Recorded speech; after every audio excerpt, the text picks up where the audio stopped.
Welcome back to Back Points. Today's guest is the head coach of Oscar Smith High School, the current reigning 6A state champions in Virginia. Coach Donald Motley is here with us today, and he's going to talk about how he took over the team 6 years ago and how he started developing it into the championship program that it is today. He'll talk about retention, he'll talk about motivation, he'll talk about all aspects of growing a program successfully. So let's jump right in and hear about his journey to a state championship.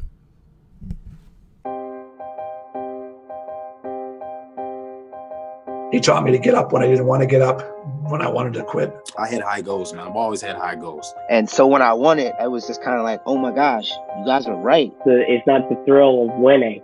It's the joy of having that personal goal and being able to achieve that and walk off the mat with your head held high and with your hand up. You know, you were just constantly drilling fast. That was when I really started doing the kind of wrestling that I was capable of. Anybody that steps in the ring and just decides to commit the entire time is a state champion in my book.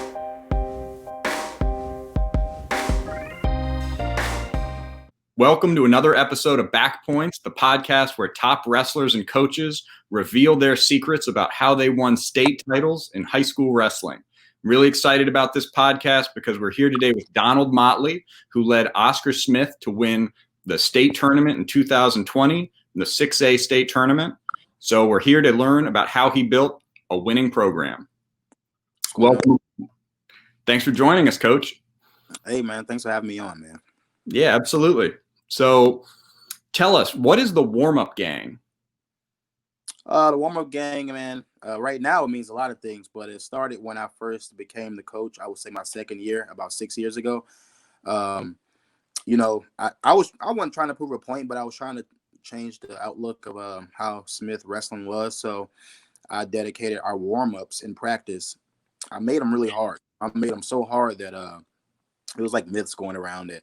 You know, man, their warm-ups are harder than the average high school team's practice, you know, and I just took pride in that. Man, we used to say it a lot. You know, I used to be like, man, after the warm-up, our warm-up's going to be tougher than half the teams in the state's practices, you know, and I made my warm-ups about an hour long. You know, they were all kind of different things, man, like from jump ropes to circuits to stations, you know, sometimes even letting them do it. But, you know, one day we were talking about it again, and a couple of wrestlers, Kamasi Johnson and DeLawrence White, who were there for like my second year, were like, yeah, man, we the warm-up gang. We was on our way to regionals or something at Colonial Forge. And, you know, me being a marketing guy, you know, I was just like, warm-up gang, you know, that's pretty cool. Let's make that our hashtag. So when we put up videos or put up results, you know, we can hashtag warm-up gang. And that way, people who don't know us and might not necessarily follow our page can see all the content from Oscar Smith Wrestling. But now it's like, it's just associated with championship mentality, winning, hard work, respect, you know, support. You can be anybody and wear it. You know, it can be a rapper can wear it, a nun can wear it, you know, somebody who wrestles, somebody who, you know, will sit down and watch TV all day, you know. So eventually one day I will make it probably a little more than this, you know, because people are responding the right ways, and, you know, I'll look at it as something that makes people happy, you know. So, and it helps us, it helps our team as far as raising funds for our program too. So It seems like it's very popular. I've been seeing it all over Facebook lately. Yeah, I've been really pushing people to wear it and put pictures up, and, you know, kind of being a pest, you know, sometimes like, hey man, make sure you send me a picture wearing it. You know, because I'm all about marketing. I'm all about keeping things fresh. You know, and I do know I have a lot of support. I've received a lot of support since we won states. I've always had a lot of support before that.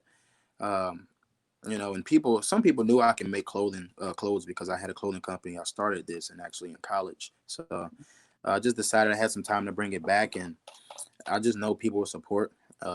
And it's looked at as a sign of respect. You know, I asked some people, you know, to wear it, you know, to make it look respectable. So now it is, man. Now it's actually, you saw it, man. It's past me now. So now it's kind of like, oh man, I might need to, you know, go buy a whole bulk order of shirts and this and that, and, you know, but I mean, it's all work, and it's all work that I like to do. That's great. You and I have two things in common.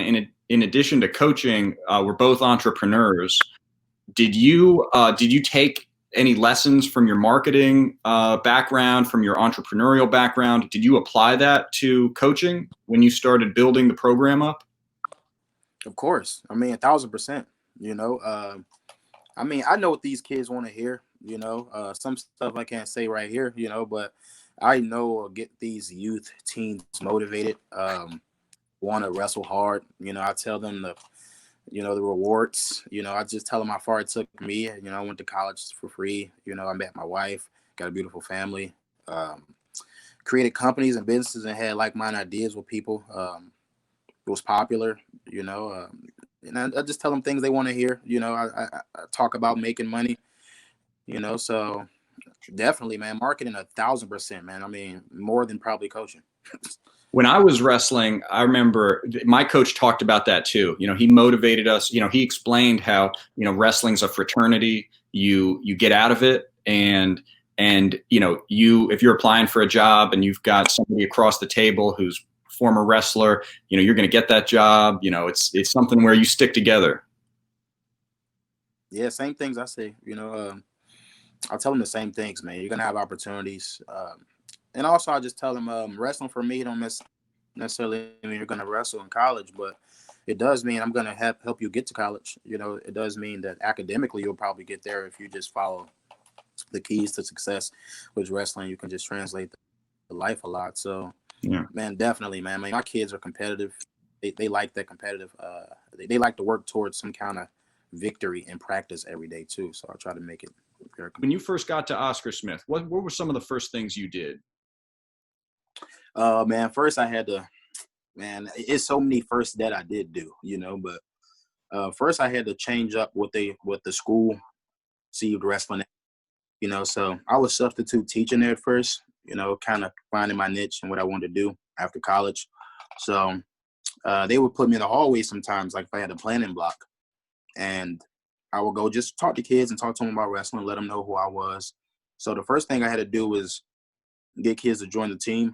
So when I got them on the team, I really had to teach them how to become wrestlers. I had to teach them the things that they would have to learn before they become successful. Man, I dealt with a bunch of, I was a little intimidated at first, man. It was my first year as the head coach. I had some seniors there that were a little set in their ways already. I knew I had guys who were going to test the waters, so I just wanted to show the guys respect, but also get them to learn respect. And some of the guys just weren't taught how to respect, so I just had to let them know that, listen, man, I'm on y'all level, like as far as I'm not going to put myself above y'all, but at the same time, I'm here to enlighten y'all too, not just teach y'all wrestling. But, just if the wrestling don't work out, man, I promise I'm going to have your back. And, just give you the guidelines and blueprints that coaches and mentors have given me. So the main thing I did was get guys to trust in me first, trust in those hard workouts we were doing. They didn't understand it initially, why they were running that much or carrying people up stadiums and wheelbarrows, but when they start seeing the results, once we got some success, they allowed me to coach them a little more. So the biggest turning point was I had high goals, man. I've always had high goals. Goals are always high. That's why people are like, man, why you didn't celebrate after you win states, man? Won states. Why you don't celebrate after this and that? Why don't your kids celebrate all the time? And first of all, we're humble in wrestling. We respect the sport of wrestling, and we respect our opponent's hard work. We don't want to gloat in front of their face. And, some of those kids could have bust their butt and just didn't have the talent or couldn't beat us that day. So we never want to get too high on ourselves. And I always tell people, I expect to win. I expect to win states. I expect my kids to win states. What's actually more surprising to me is when I don't have more kids placing at tournaments and states.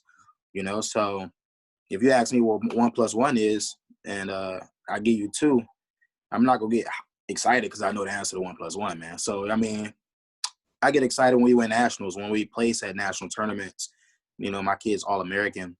But we just always been humble, and we know where we came from, and we just know how hard everybody works in the sport. So just getting those kids to show that and become that mentally allowed them to become the wrestlers that you see today.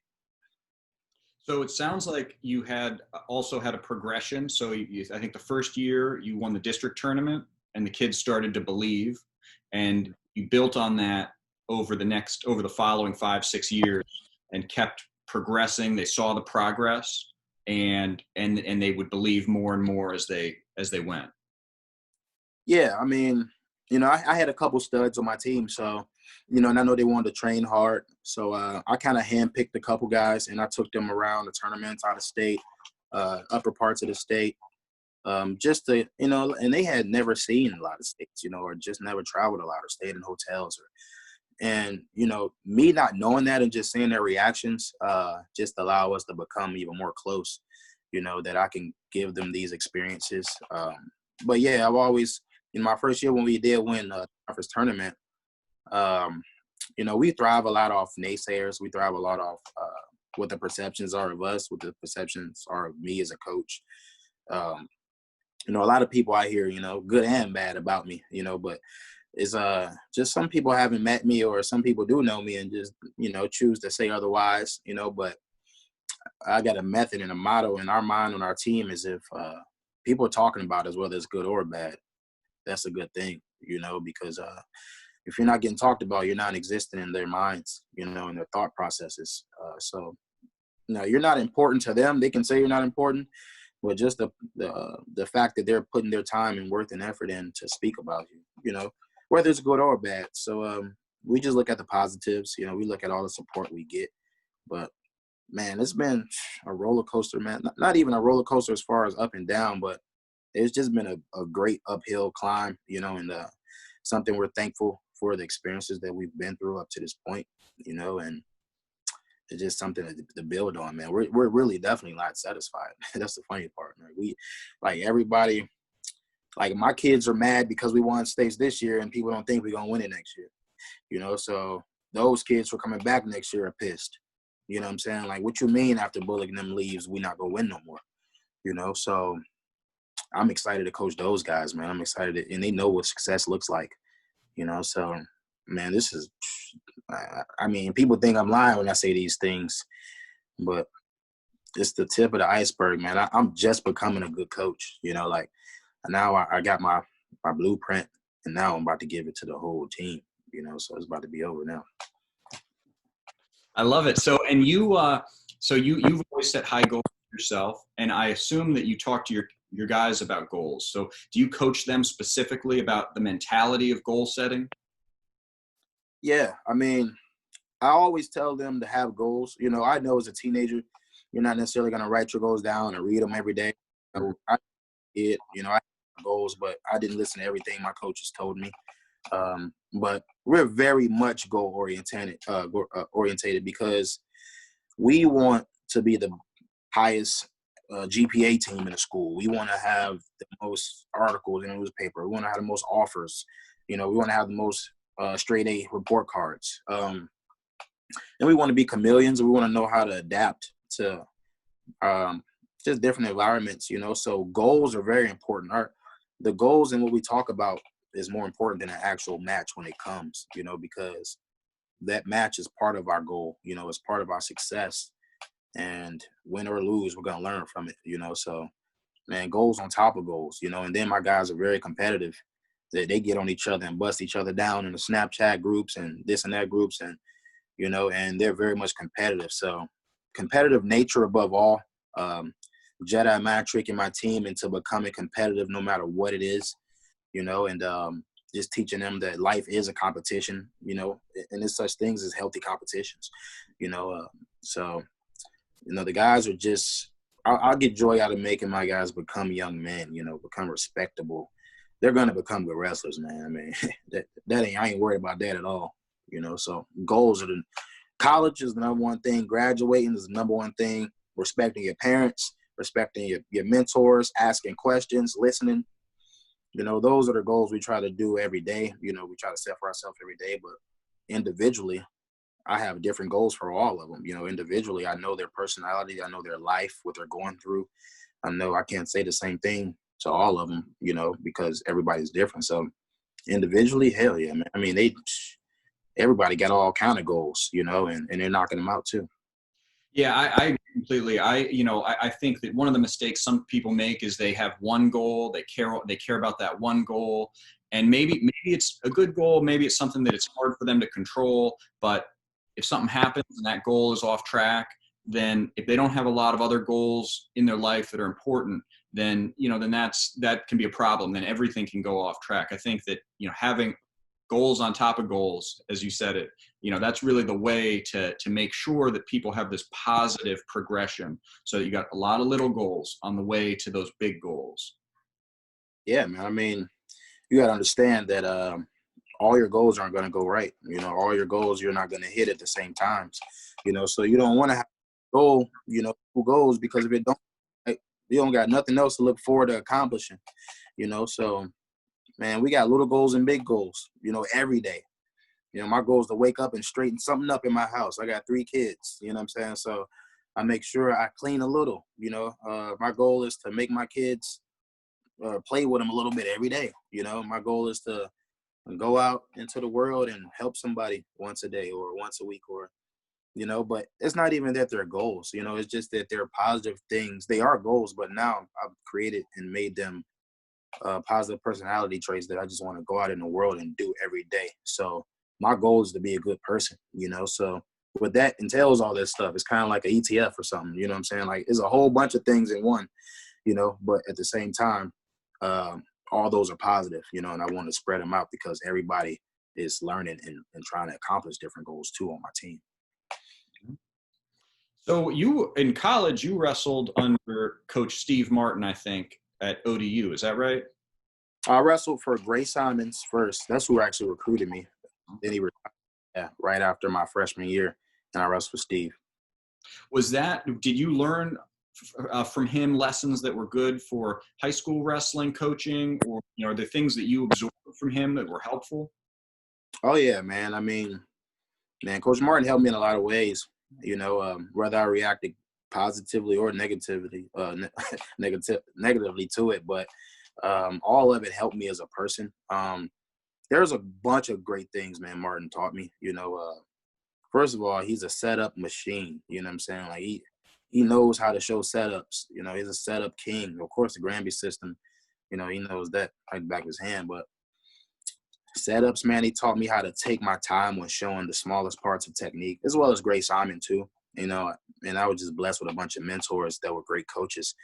But he just taught me a bunch of mental aspects of the game for sure.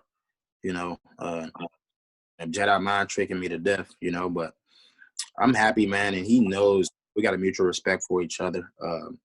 He respected me, we weren't necessarily on the same page at all times, but we had respect for each other.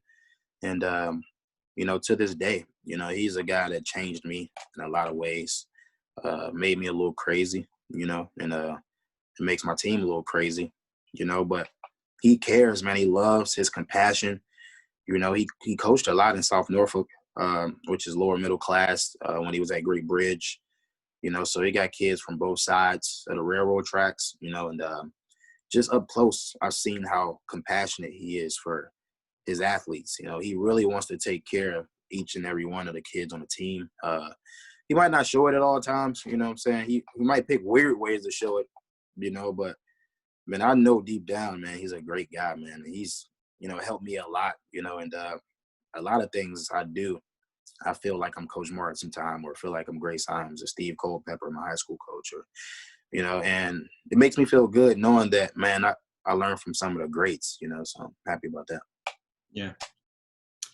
So we talked a little bit about your business. So do you want to talk a little more about that? Because you have Coaches Moving Labor, I think. That's part of your profession now. Is that right? Yeah, I've always did it on the side. It just got brought a little more to the forefront with the pandemic, of course, so people probably paying attention.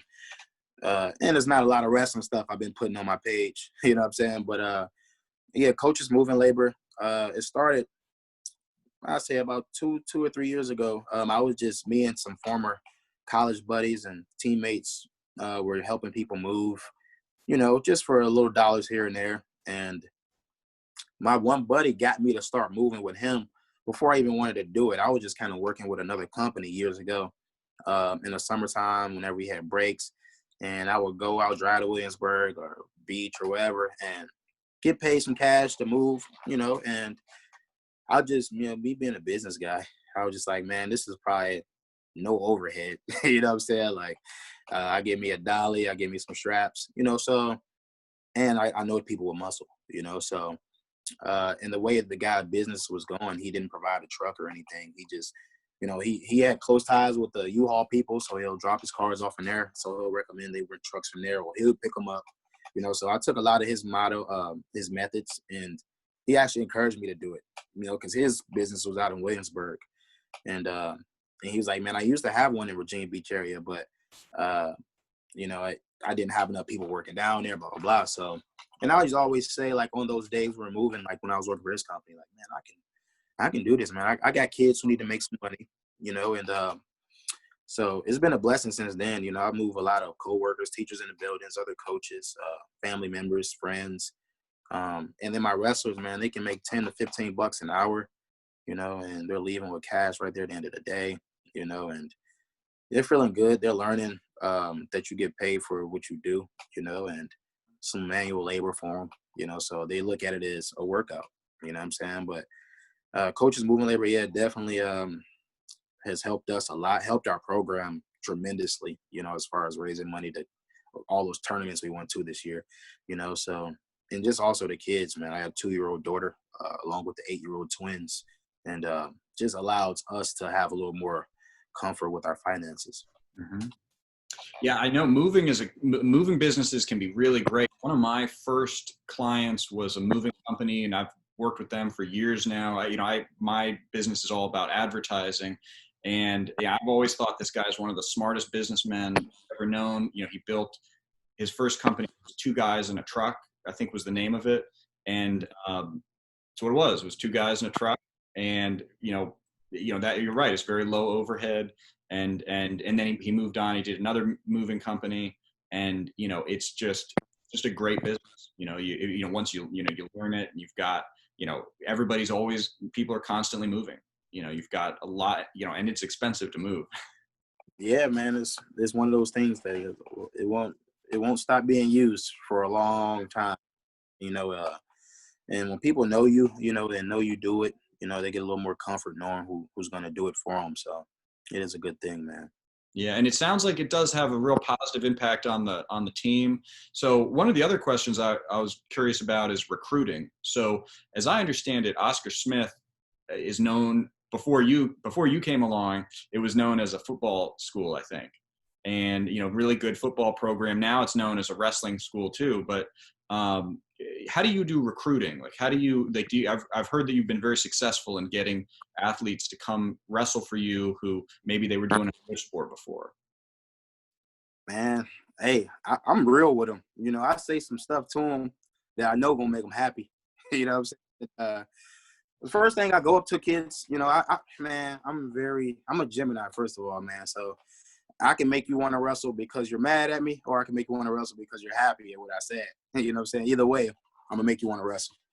So, some of the methods I use, man, some kids I'd be like, like some kids I see that not the real best kids or best grades. I'm security now at Oscar Smith, so I walk around. First of all, I walk around the school all day, every day, and I get the baddest kids out of class, getting kicked out of class.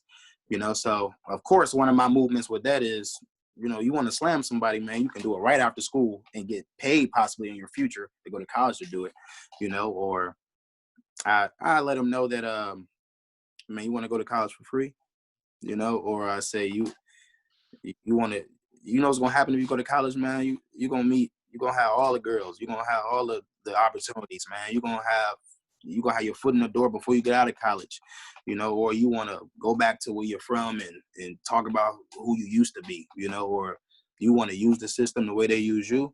You just want to use yourself up and then you ain't got nothing to show for it. Or I just talk to the kids about success, or, I scare some kids, I'll go up to them and be like, I'll shake my head and look at them or something. I don't even know the kid, I just walk past and look at them like, dang. And they're like, what's going on? What's up, coach? And I'd be like, you blew it, man. And they'll be like, what you talking about? like you blowing it, man. You're blowing your talents, your athleticism, your brain. You're going to look up one day and you're going to be like, man, I could have used all those things. I was just either too nervous to do it. I was embarrassed, or I just didn't want to work hard. But one day you're going to have to work hard. So, and I always tell them, this is another great one I use. I say, you want to spend the next 5 to 8 years busting your butt, working hard as you can, and then you can live your life a little more comfortable. Or you want to go on and party until you're 25 and then have to bust your butt until you're 70. You know what I'm saying? I choose to work now and then be rewarded later. You know, you want to graduate high school and make $9 an hour, or you want to graduate college starting off at 20. You know what I'm saying? You're going to have the structure. You're going to be on campus. You're probably going to be with a team. You're going to have friends. You're going to have people with like-minded goals, you know? So you want to build friends that's goal-centric, or people want to bring you down, tell you bad news. And I just tell them that I know exactly what they're going through. They may feel like they can't become it, or they don't have the means or the money, you know, or the same amount of you know, the fairness to be able to become as good as they are, the other kids are. But you know, I go up to them like, man, I be like, I seen people like you. You know, I talk to kids like that. Yeah, man, you real cool now, man, but you're going to look around in 5 years, you ain't going to be giving nobody high fives, man. You know, or I say, what you going to do when you have kids and they look up and say, Dad, I'm hungry? You know, or when they say, Dad, what we going to eat tonight? You know what I'm saying? Are you thinking about somebody else, or are you just thinking about what you're going to do for yourself? Because right now it's easy. You know, in the future, you think you're going to have the tools right now if you graduate to be a man and take care of a family, or you want to be able to have the opportunity to get an even better chance, you know, and it's all kind of different things. I go right up to him and be like, you look like a wrestler, man. I look just like you, you know, when I was in high school. Or I'm going to put some muscles on you, man. When you're ready to get some muscles, man, come work out with us. I ain't trying to steal you from football. I ain't trying to take you from the sports you love. I played 3 sports in high school, but why not, man? I'm telling you, I played these sports, and our whole team is way stronger than y'all whole team, and y'all on the football team. You know what I'm saying? You look at us, we the most scariest people in the school for a reason, you know? So you want to be able to run hard, jump ropes, you know, whatever. And especially the big guys. And I always tell them about football and how all the linemen at Iowa or whatever college wrestled in high school or state champs. Give them all a list, of course.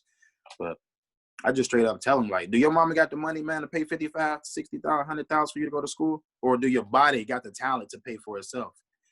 You know? So, you know, and that they look at me like, and then I'll walk away like, it's all right, man. I see you don't want to work hard for nothing, man. I'm going to go find somebody who want to go to college for free, you know? And they come back, hold on, coach. Let me, man. And I'd be like, if you come to one practice, man, and I'll give you one free excuse, being late to class one block this week. Or, you know, like, I just say funny stuff to them. Like, man, if you can survive one practice, man, yeah, bro, I'll be surprised, or this and that.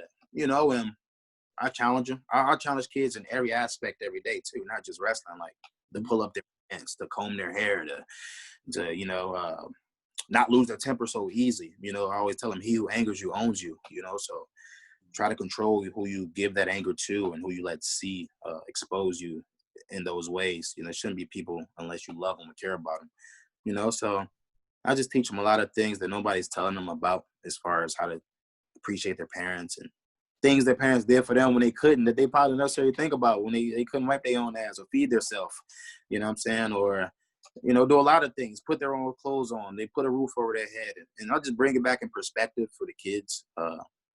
I show a lot of disappointment in this generation at times. And, you know, and the people I don't show disappointment in is usually my wrestlers, you know, and they're looked upon. They're very much, they're role models in the school. And now that we won a state title, I haven't even got a chance to bask in this glory yet. So I don't even know who want to wrestle now. I don't even know who want to be. Everybody want to win. After he won it, right before school ended, you know, I had another 30 football players like, man, I could have a ring right now. You know what I'm saying? And I'm very much a troll, you know. So I say stuff to him like, hey, man, what size ring you wear? You know, and they'd be like, why? I'm like, cause when the rings come in, we're gonna let the football team wear them for 1 week. You know, just to see how, you know what I'm saying? We always competitive on each other, you know, and they're like, oh, coach, you got us, man. You know, but I always tell them, I got your back, man. And I actually take care of my students, you know, like I calm them down the right way. I make them see both sides. I teach them how to, where to put that energy, and just let them know not to let, things happen to you. That 5 minutes of anger shouldn't turn into a year of consequences, or, or suspensions, or 5 seconds of you being upset. And I always try to encourage them, and let them know that, I'm you. No matter what color you are, like, I'm you as a kid, I'm you as a teenager. And I just understand that. And this shit is a weird feeling, man, when you're a teenager, man.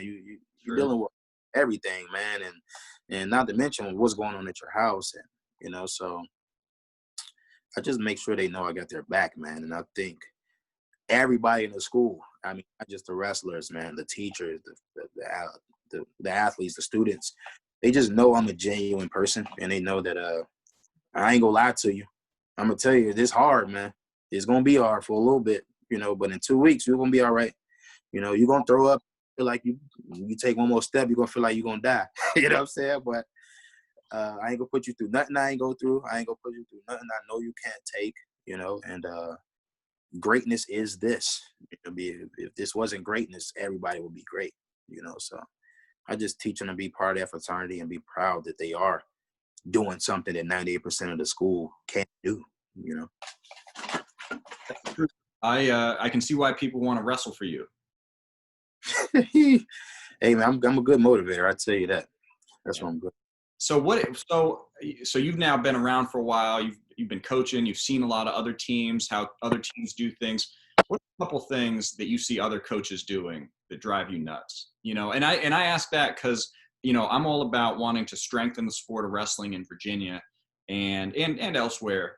And, I see some things that I sometimes, makes me scratch my head a little bit when I see another coach. And, but what are some things that you see, maybe other coaches doing that you think, that's not productive. That's not the way that I would do it. Man, a lot of things that we don't do, but, man, it's so many small little things, man, that kind of get on my nerves, sometimes with the coaches, man. And, one of the main things is the demeaning of wrestlers, the disrespect of those young men, not reacting correctly after a tough loss, or not reacting correctly after a tough win, we kind of the opposite at our school, man. Like, if you're going through a tough loss, man, and you had a tough match and I see you gave it all and you won, and you lost, I'm not going to go off, man, unless you just straight up was wrestling like a putt out there, man. But if you win on our team, you have to win by more, unless it's a pin. So if you win by decision, why wasn't it a major? If you win by a major, why wasn't it a tech? And so on and so forth. And I see coaches being counterproductive as far as the mentality that their kids are going into the matches with. I see too many coaches respecting each other during the season. As far as, I'm cool with a bunch of coaches, don't get me wrong, but I'm not buddy throughout the whole tournament with them. I tell my team the same things, that, man, we will help those kids up right after the match, man, but we're not here. This is a business trip. You know what I'm saying? And if you're not treating this like a business trip, and not respecting yourself, not respecting the sport, then why are you doing it? So coaches I know it sounds crazy because I'm the only one that do it, really, dressing up, man, not taking it serious. Man, wrestling to a person on the outside looking in is a hillbilly sport, man. It was a poor man's sport, it's a sport where it don't take a lot of money, and me, man, I've always been taught to dress up anyway, man, like wear a shirt and tie, dress for the job you want.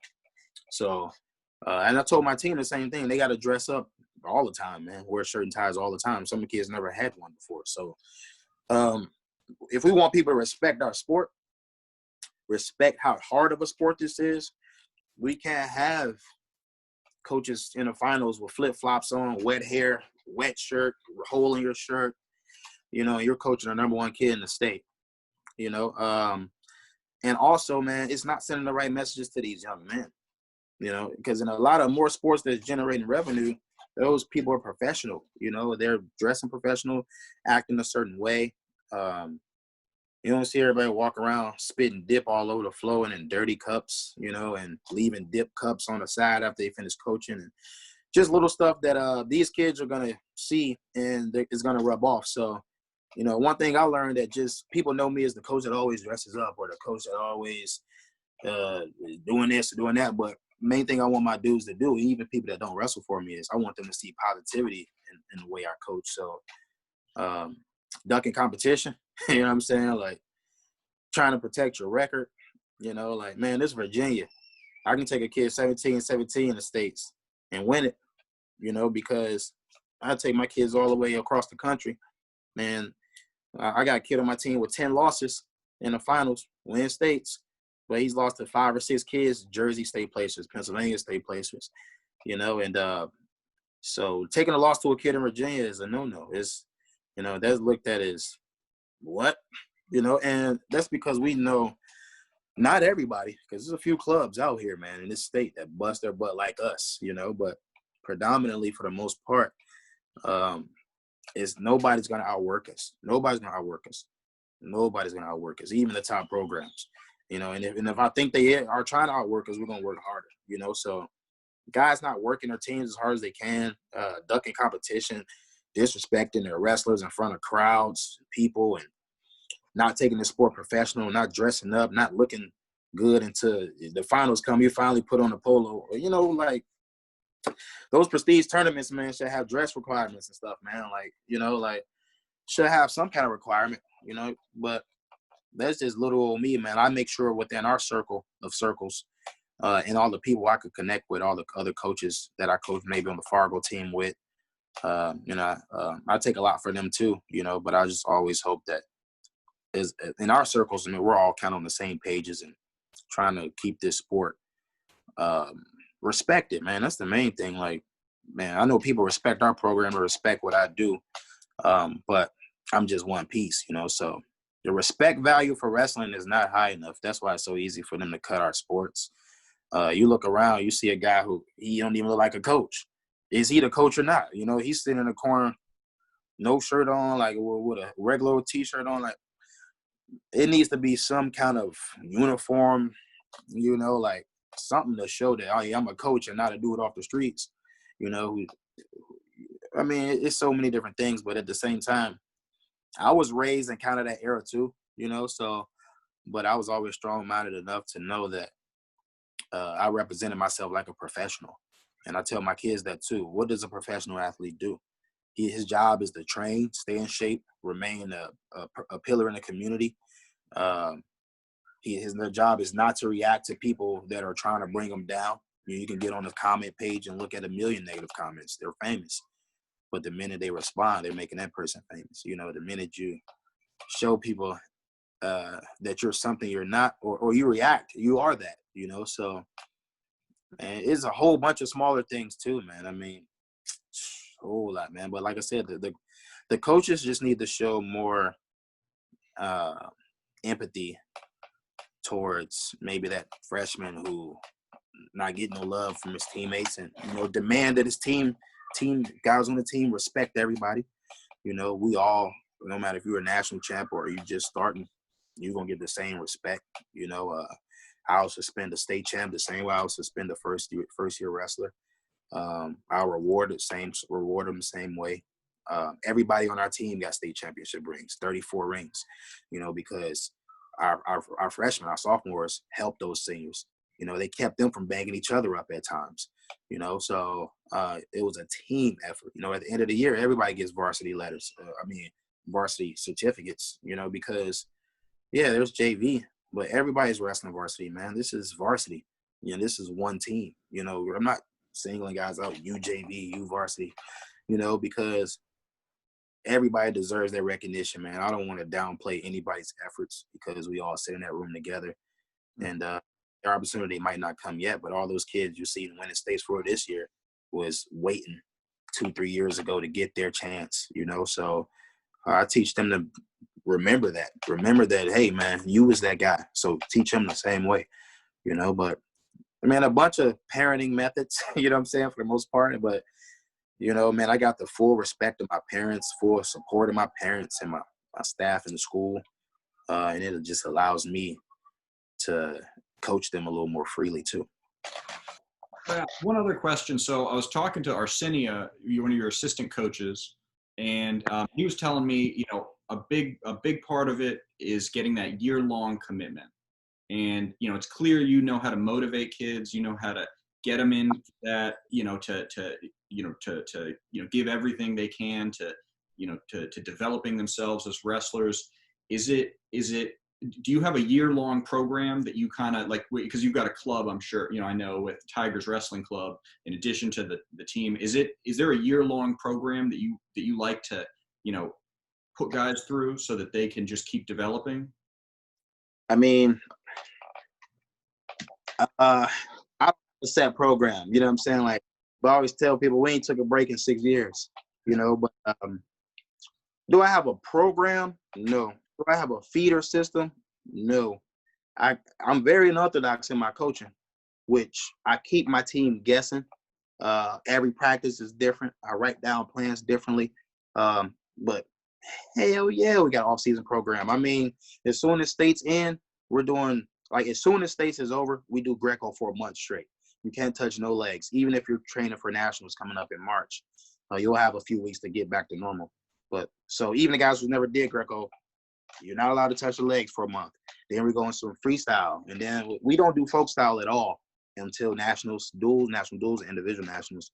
But, man, we lift like we're in prison. You know, I always joke around like that. Like, I'm going to Google some prison lifts tonight. You know, like, man, we work out crazy hard. I'm always trying to find different things to do, whether it's beach or Mount Trashmore or former college things I did. But we typically take about 2 weeks off in August, right after Fargo. I'll take about 2 or 3 weeks off, sometimes a month. I actually raised it to a month last year for the first time. And it actually was healthy for us, and it allowed us to be where we are now, you know. But, man, from Super 32 qualifier to Super 32 to every tournament in our area as far as DC we can get to, whether I'm taking 1 kid or 10 kids or getting the parents to come, we're always training for competition, though. And whether it's a month away or a week away, our kids need goals to train for. With my team, unfortunately, I don't think they will train if it was for nothing. You know, I don't think if they didn't have a tournament coming up in a month or two or something they were trying to do to impress, they wouldn't just be in there year round. So I try to give them reasons. I always let them know, hey, I'm going to take you to this tournament. It's going to be college coaches here. You know, this guy going to be looking. And I always get their minds going like, hey, man, I talked to the such and such coach, man. He said, keep it up. You know, and I'll get those coaches a call. You know, I'll talk to some coaches. Hey, man, give my such and such guy a call, man. He's not been working hard. He's kind of been down on himself. And you're the such and such coach for this college. Just call him and tell him, man, you like what he's doing or something. He'll be a buddy of mine, you know, and he's a college coach or whatever. So he'll call, hey, man, keep up the good work. You know, and that's all my guys need. You know, they'll need intrinsic and sometimes outside motivation, you know, but man, it's always a year-round thing, man. And I kind of tell them you get what you earn, you know, like I'm going to give you the blueprint to be great. Do you have to do all this? Not necessarily, you know. I'm not saying you have to, but I like to be in shape. You know, I always tell them, if you plan on looking like me at 40, now you ain't, what you're doing right now ain't going to do it. You know, I always tell them, like, I know you feel good right now. You know, you're 18, 17, 16, don't feel no ailments. You're all right, man. But when you get my age, you're going to realize that, all right, it's real. And, you know, they all want to, they miss each other, man. They're friends, you know, and let's do a beach workout, you know, and they like doing that. We wrestle in the sand, you know, let's go to Mount Trashmore. Let's run up the steps with wheelbarrows. Let's do 1,000. We're doing 100 bench presses today, 100 reps. You know, we're doing 2,000 jump ropes a day, you know, and they get to competing, you know, and I always pick their brains. What y'all want to learn today? Or I go, such and such, man, show one of your favorite moves. All right, we doing that move right now for 15 minutes, you know, or such and such run the work. 1 minute goes, everybody, they run in front of the workout. They in the front doing exercises, you know, but I give them a voice, you know, I give them a say and let them know that I'm your coach and you know when I'm serious or you know when I'm being serious, you know what I'm saying? But at the same time, I'm on your side, man. I got your back, and I'm going to let you be you and be free as long as it ain't negative or being disrespectful or, you know, or messing up yourself as far as your possibilities and opportunities. But year round, I mean, not even on purpose, man. But yes, I mean, they don't let me leave the room. They, coach, man, we practice again. I'm like, hey, we got to take 4 weeks off, man. No, man, you know what I'm saying? So they love it, man, and I love that they love it. This year, man, I brought in so many freshmen that is a mirror of the seniors I had this year. So man, I'm gonna have another 9 seniors in a couple years, but we're gonna have 9 places at states again. We'll have 5, 6 in the finals. That's what this freshman class looked like this year. And I had only had 1 freshman class, and that was the one that just graduated up until this point. But this freshman class that I have now is probably 3 times better than that one, which is crazy. You know what I'm saying? Like, man, I got some insane guys now because they've been following our wrestling page for years now, and they've been following our success for years now. So the middle school coaches in the area have been following the success. And at first, they were just staying up to par with me. So the more we succeeded, the more they worked too in their programs, So now guys are just coming way more seasoned. I'm talking about. It's incredible, man. And guys are going to soon forget about this year, because I plan on – it's not even crazy because when I have this feeling, it comes true, But we're going to win states next year, man. We're going to be having these same conversations. I'm being a realist. I know maybe after next year we might have to grow a little bit, and maybe build up a little bit. But everybody's like, man, you're losing 9 seniors. What do you mean you're going to win states? And wait till you see my backups, man. Wait till you see my backups. Man. Those guys, they'll start on any other team. I'll take those guys to tournaments when my seniors are taking SATs or something, and they're winning OW and going 5, 6 backups in the finals, and nobody knows who they are. But we do, the people in our local area know, local tournaments, but we got guys on the team that you're going to be like, wow, so, and it's going to keep happening, man. It's going to keep happening. And the best part about this feeling, because I know Bullock came over he transferred in. I know Gray transferred in. So my 106, my 170 were not homegrown. Bullock came in last year as a junior. He had never won a state title yet. It was in private school sector, but he won one last year with me. Same with Gray. Gray made it to the finals last year. Me and his dad just grew up with each other. I'm definitely thankful that all these kids came from South Norfolk. They all came from the same middle school. They all came from a background that nobody would. They would probably get discounted, if I tell you. In 3 years, man, this team gonna win states. No, none of them ever wrestled before 7th grade. No, none of them ever been to a wrestling camp.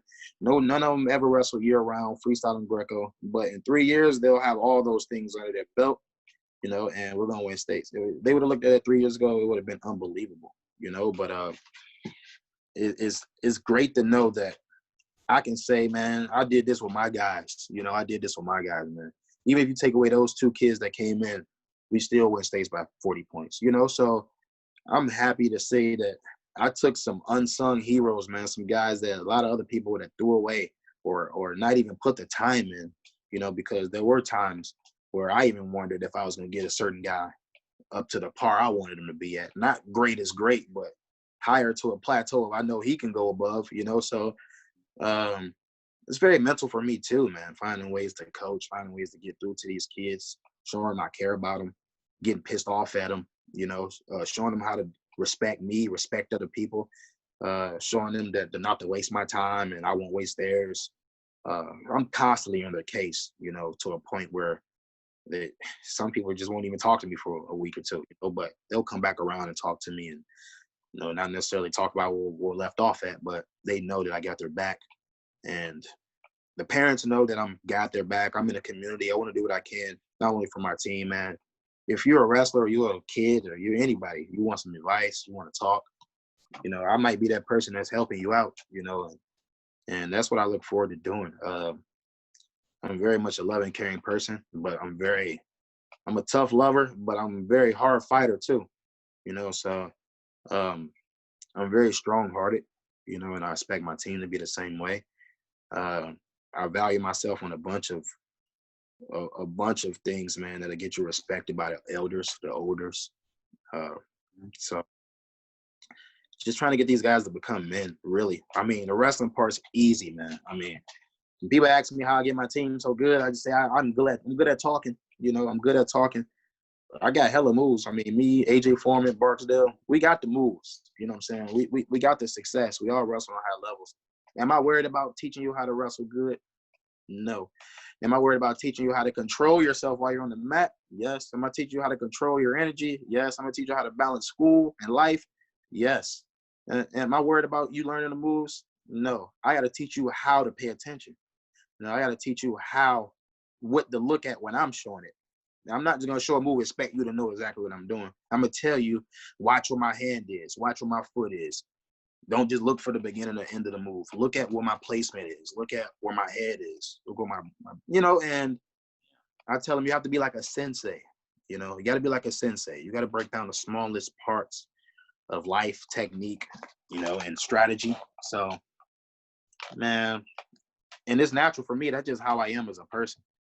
So those kids, I always mess with them like, man, y'all lucky to have me around, man, because a bunch of these coaches, they care about you, but to a certain extent. I actually care about you outside of wrestling.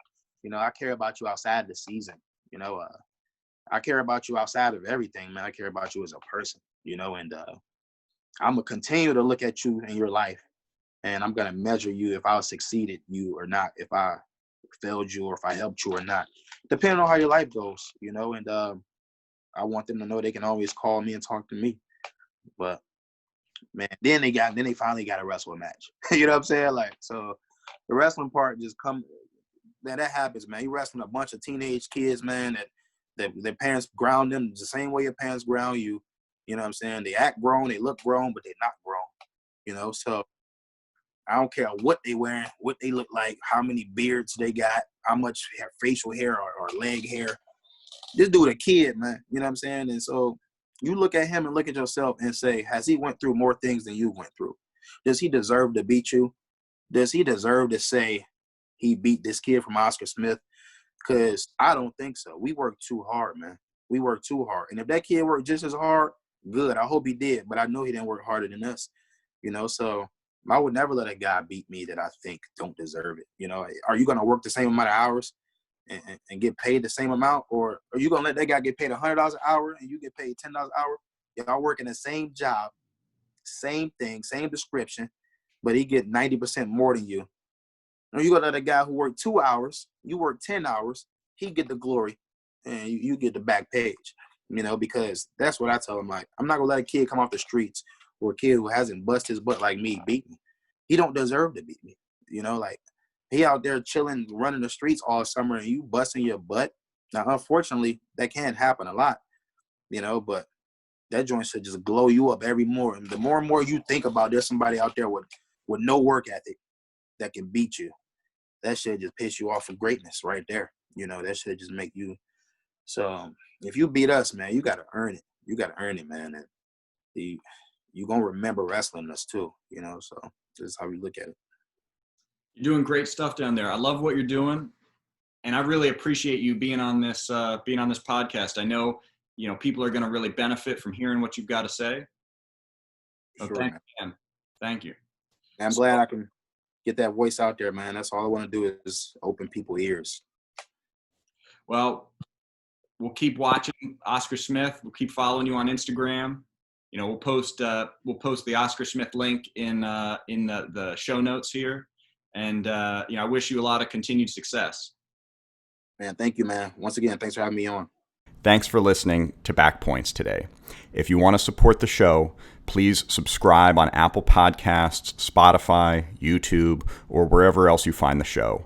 Also, it helps us if you give the show a rating on Apple Podcasts and leave a review. Feel free to also make a donation via Patreon at patreon.com/backpoints. Thanks, and see you next episode.